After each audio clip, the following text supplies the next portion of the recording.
मनोज जरांगे गुंडा असून याआधीच त्याला तडीपार केलं पाहिजे होतं. ओबीसी आंदोलक नवनाथ वाघमारे यांची हॉटेल मेरिटवरून टीका. जरांगेंची एसआयटी चौकशी कुणी गुंडाळली? धनंजय मुंडेंना आरोपी करण्याचा न्यायालय ठरवेल. वाघमारे. जरांगेंना मराठवाड्यातून हद्दपार करा. वाघमारे. मनोज जरांगे गुंडा असून याआधीच त्याला तडीपार केलं पाहिजे होतं असं म्हणत ओबीसी आंदोलक नवनाथ वाघमारे यांनी आज दिनांक 28 रोजी शुक्रवारी दुपारी 2 वाजता हॉटेल मेरिट येथून टीका केली आहे. धनंजय मुंडेंना आरोपी करण्याचं काम हे न्यायालय ठरवेल. मात्र जरांगेंनी बीड जाळण्याचं काम केलं, पोलिसांवर हल्ला करण्याचं काम केलंय. जरांगेंची सुरू असलेली एसआयटी चौकशी कोणी गुंडाळली? जरांगेंचा पाठीराखा कोण आहे? त्यामुळे जरांगेची एसआयटी चौकशी पुन्हा सुरू करण्यात यावी. त्यामुळे जरांगे गुंडा असून त्याला मराठवाड्यातून हद्दपार केलं पाहिजे असं म्हणत वाघमारे यांनी जरांगेंवर सडकून टीका केली आहे. हे बघा, मनोज जरांगे स्वतः गुंड आहेत. खरं तर मनोज जरांगेला पाठीमागे तडीपार करायला हवं होतं.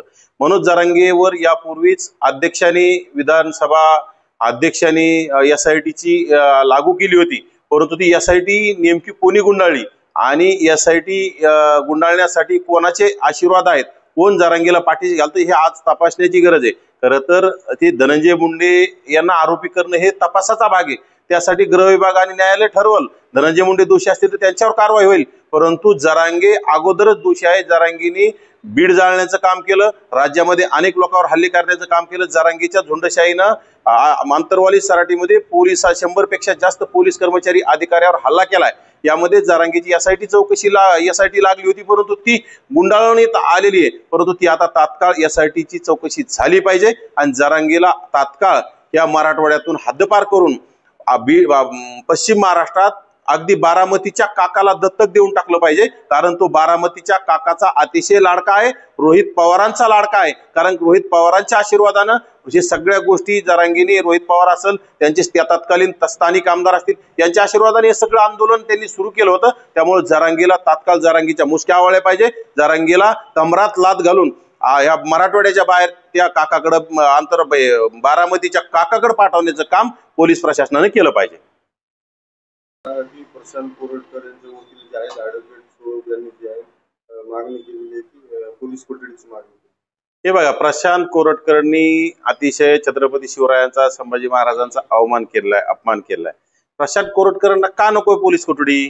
त्यांच्या वकिलांनी मागणी केली, तो त्यांचा अधिकार आहे, परंतु पोलीस कोठडी त्यांना मिळाली पाहिजे.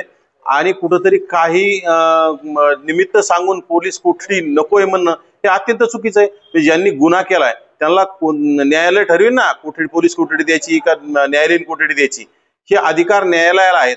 परंतु हे पोलीस त्यांच्या वकिलांनी मागणी केली, परंतु त्यांना नक्कीच पोलीस कोठडीच मिळाली पाहिजे.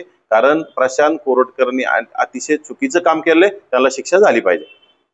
आणि प्रशांत कोरटकर यांचे वकील ॲडव्होकेट सौरभ आणि आसिम सरोदे यांच्यामध्ये देखील त्या ठिकाणी वाद झाला.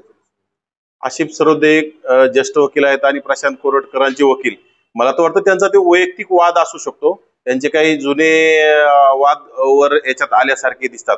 आताच मी मीडियाच्या माध्यमातून बघितलंय, परंतु नक्की त्यांचा वैयक्तिक वाद असत. परंतु प्रशांत कोरटकरांना पोलीस कोठडी झाली पाहिजे.